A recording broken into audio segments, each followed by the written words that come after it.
warahmatullahi wabarakatuh. Waalaikumsalam warahmatullahi. Alhamdulillah, salatu wassalamu ala rasulillah Sayyidina Muhammadin wa ala alihi wa sahbihi ajma'in. Rabbi shrah li sadri wa yassir li amri wahlul 'uqdatam min lisani yafqahu qawli. Sebenarnya Allah pengasuh pondok pesantren Nurul Abrar Kiai Haji Ahmad Munawir, yang saya hormati Ustaz MPCNU Kiai Haji Sukaji, beliau senior saya. Yang saya hormati Ketua MWCNU Supermalang Kiai Fauzi, dan yang saya hormati pengurus ranting MWCNU Supermalang, yang saya hormati pengurus Pataya, yang saya hormati pengurus Gerakan Pemuda Ansor Bersama Bangsa, yang saya hormati pengurus IPNU dan IPPNU, dan para hadirin yang hadir pada hari ini. Oh ya, yang saya hormati pengurus Muslimat MWCNU Supermalang. Mohon maaf. Atayat juga. Saya kalau ketinggalan di demo the four. Disangka Ibnu Malolo. Alhamdulillah. Mari kita panjatkan puji syukur kepada Allah Subhanahu wa taala, yang mana pada hari ini kita diberikan sebuah kenikmatan, nikmat sehat, nikmat iman, sehingga kita bisa berkumpul pada hari ini, dan insya Allah pada forum yang mubarak ini. Salawat serta salam senantiasa kita aturkan pada Nabi Rasulullah SAW yang telah membimbing kita mengerti dan memahami mana yang hak dan mana yang batil. Hadirin yang saya hormati, alhamdulillah dengan perjuangan yang sangat panjang, akhirnya Supermalang bisa menentukan jadwal untuk penyuluhan. Tidak ada kata terlambat dan tidak ada kata sudah selesai. Selalu dan akan terus kita lakukan yang terbaik untuk Nahdlatul Ulama sampai kapan. Kita tetap berikhtiar dalam keadaan sehat untuk melakukan khidmat keilmuan kita, tanggung jawab kita sebagai pengurus Nahdlatul Ulama. LPB lain tidak akan pernah jenuh dan tidak akan pernah capek untuk memberikan sebuah pencerahan hukum terhadap masyarakat, utamanya warga Nahdien. Maka dari itu, jadwal 2023 ini sudah kita rencanakan mulai dari 4 bulan yang lalu, dan sudah ada beberapa pengurus MWC yang telah melaksanakan penyuluhan hukum sebelum isu. Dan rata-rata semuanya sebenarnya kepentingan ini adalah, kalau berbicara program dan kegiatan, kepentingan keamanan untuk memberikan penyuluhan kepada masyarakat. Hanya kita dompleng dalam kegiatan MWCN. Kadang di acara pengajian kita hadir, dan alhamdulillah satu-satunya hari ini Supermalang yang melaksanakan penyuluhan hukum secara khusus tanpa ada kegiatan yang lain dan khusus untuk penyuluhan hukum di masyarakat Sumberwaras. Tidak dompleng kegiatan lain. Dan kayaknya ini sudah akan didokumentasikan oleh tim IT-nya Perda sebagai laporan khusus. Karena bedanya dengan khusus. Kalau yang lain tidak ada beda penyuluhan, hanya semangat. Abunco. Ya, semoga apa yang sudah dilakukan, apa yang sudah dilaksanakan akan dicatat oleh Allah, diganti amal jariah, diganti dengan hal yang lebih besar. Para hadirin, para bapak, para ibu yang saya hormati, maksud dalam kegiatan penyuluhan ini adalah tidak hanya semata-mata dalam rangka untuk melaksanakan kegiatan, tidak hanya semata-mata melaksanakan program kerja keorganisasian.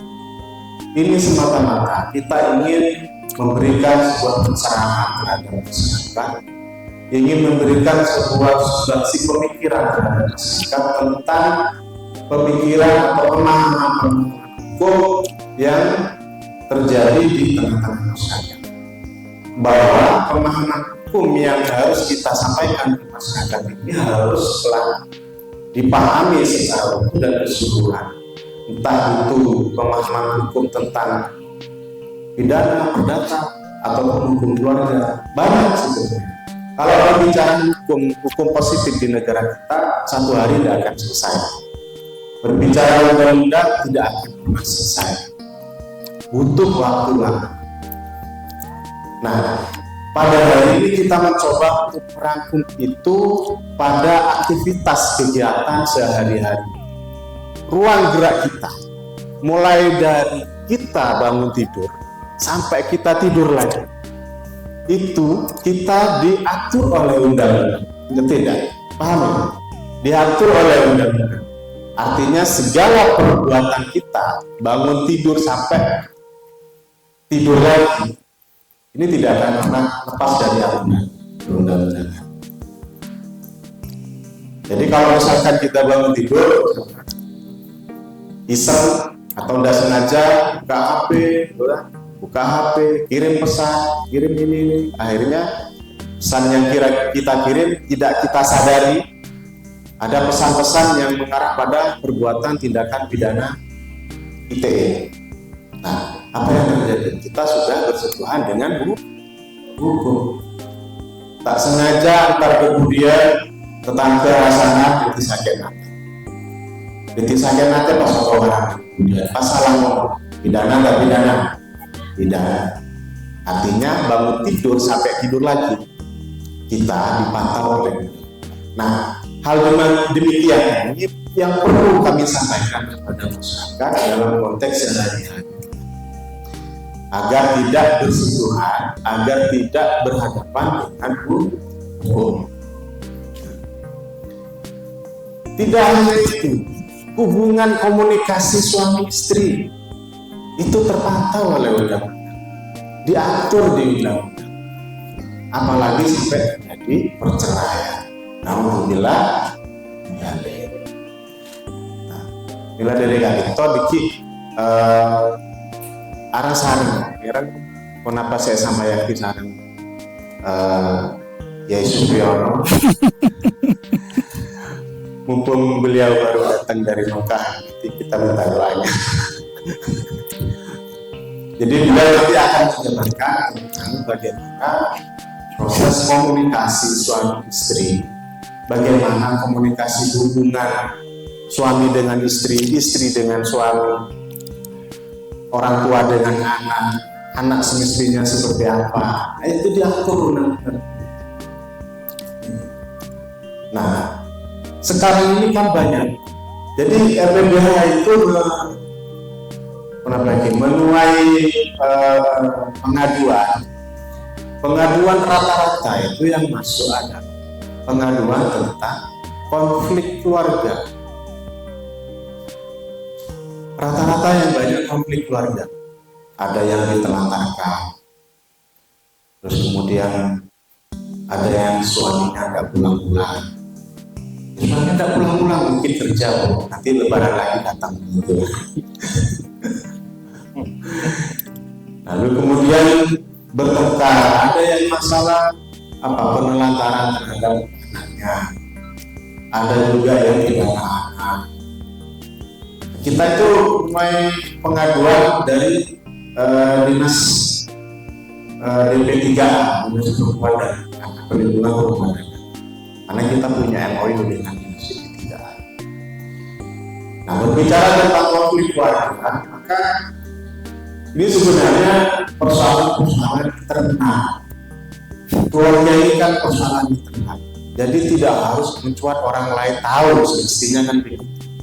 Namun karena sudah tidak bisa dibendung lagi, tidak bisa disimpan rapi lagi terhadap konflik-konflik keluarga, akhirnya mencuat permukaan, akhirnya berujung perceraian dan semacamnya. Nah, sebisa mungkin konflik keluarga itu jangan sampai ke pengadilan. Caranya bagaimana? Dirembuk baik-baik. Tidak ada yang tidak bisa untuk kita lakukan, untuk dibicarakan baik-baik. Masalahnya apa juga nanti bicarakan baik-baik. Kalau tidak bisa dibicarakan berdua, kita tolong pihak ketiga. Pihak ketiga siapa? Ada ketua WCN, ada ketua Ranting NU, ada ketua Muslimat NU. Minta tolong bagaimana solusinya. Tidak harus di pengadilan. Pengadilan itu solusi terakhir. Nanti kalau sudah tidak ada jalan lain, memang harus dipisahkan di depan pengadilan. Nah, harapan kami sebenarnya malah tercetus di idenya ketua BCN Ustaz. Bagaimana tokoh masyarakat yang diambil dari beberapa kecamatan di BCN untuk kita latih menjadi mediator. Nah, itu ide cerdasnya dari ketua BCN. Ya, cuma sayangnya kan tidak bisa kami lakukan karena yang BBH bukan lembaga mediator.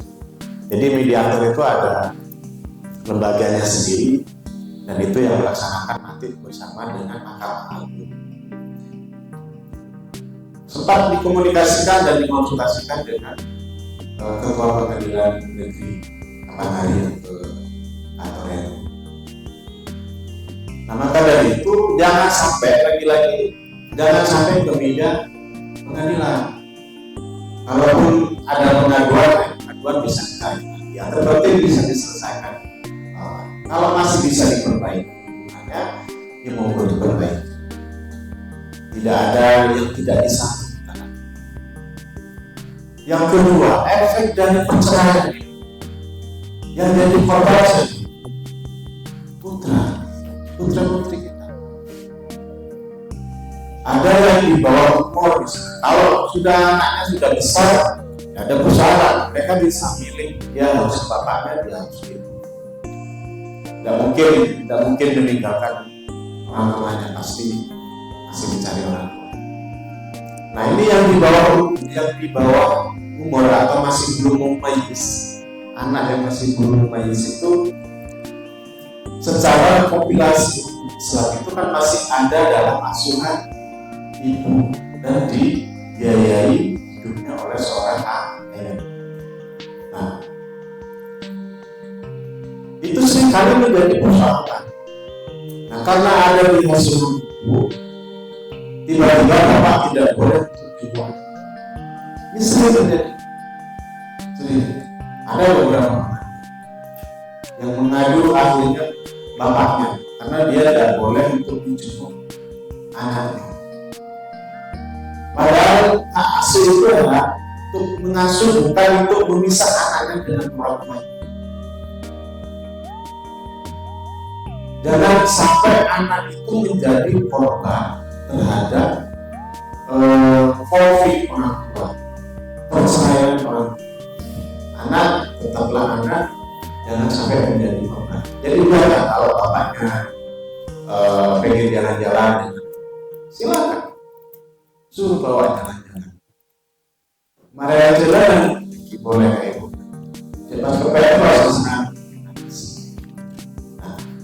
terus kemudian biaya hidupnya, biaya secara kompilasi hukum Islamnya seperti itu. Tapi kalau undang-undang perlindungan anak beda, maka anak itu harus diasuh dan dibesarkan oleh dua belah pihak, ayah dan ibu. Harus dibesarkan oleh ayah dan ibu. Nah, kalau misalkan anak sudah besar, usia 21, 21, itu sudah bisa memilah sendiri. Jadi dia mau hidup dengan bapaknya, mau hidup dengan ibunya, dia bisa memilah sendiri. Nah, ini dalam rangka untuk bagaimana menjaga perkembangan pemikiran anak, agar nantinya anaknya tidak terkontaminasi dengan persoalan problematika keluarga. Nah, para bapak dan ibu sebagai keluarga konten, tetap dalam konteks anak. Ini kita akan menjadi perhatian khusus. LPBH menjadi memberikan perhatian khusus terhadap perkembangan anak. Karena di tahun 2023 ini sudah ada beberapa kasus anak yang berhadapan dengan hukum. Anak di bawah, ada yang anak bersentuhan dengan hukum, dia menjadi pelaku pidana misalnya. Ada anak yang menjadi korban perbuatan pidana. Nah, ini ada beberapa kasus yang sudah ditangani oleh LPBH dan salah satunya adalah pencabulan. Nah, ini yang harus kita jaga betul, anak-anak kita sehari-harinya seperti apa, main di mana, terutama yang sudah usia-usia SMP, ya, usia SMA kelas 2, ini sudah senang-senangnya bersosialisasi dengan teman, bersosialisasi dengan lingkungan. Jadi tanya lagi, mana mau datang sekolah kok kan? Tapi sobong dengan toko, tanya lagi kok. Berderima, tak mulia. Jadi harus memang dipantau terus. Terus kemudian lingkungan kita ini untuk yang sudah dewasa, yang sudah tua ini, untuk bagaimana tetap menjaga terhadap lingkungan kita.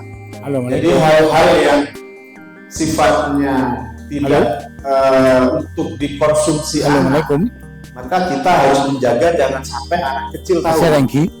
Jadi misalkan seperti apa? Sederhananya kan begini. Ibu berdenakan nih. Nisa. Jadi belum waktunya nanti. Bukan berarti tidak boleh merokok. Tapi kan nanti pada waktu tertentu tidak ada masalah. Kemudian hal-hal yang sifatnya budaya cara jangan sampai di depan anak-anak kita. Jadi misalkan ada komunitas, misalkan di satu lingkungan anak-anak dewasanya misalkan sering bermain kelahi atau apa, namanya anak-anak juga, kita kadang tidak bisa mengontrol itu. Nah, hal-hal yang sifatnya kesana itu khawatir menjadi problem psikologis dari anak, akhirnya mengarah pada perbuatan sering terjadi. Nah, hal-hal demikian tetap kita jaga, terutama di lingkungan sekolah juga. Hanya kita itu sudah berapa kali penyuluhan di sekolah-sekolah. Kita sampaikan bagaimana perbuatan pidana yang sering terjadi di lingkungan sekolah.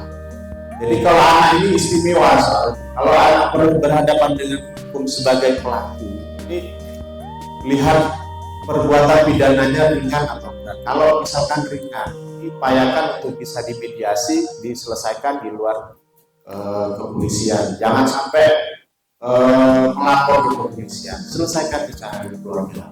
Ada karena TV kan itu kan atokan sami-sami sekacaan. Saya tak terima kan mereka seponan. Akhirnya tak terima seponan karena gue udah pernah takut pas lapor ke polsek. Jangan sampai nanti gak bisa.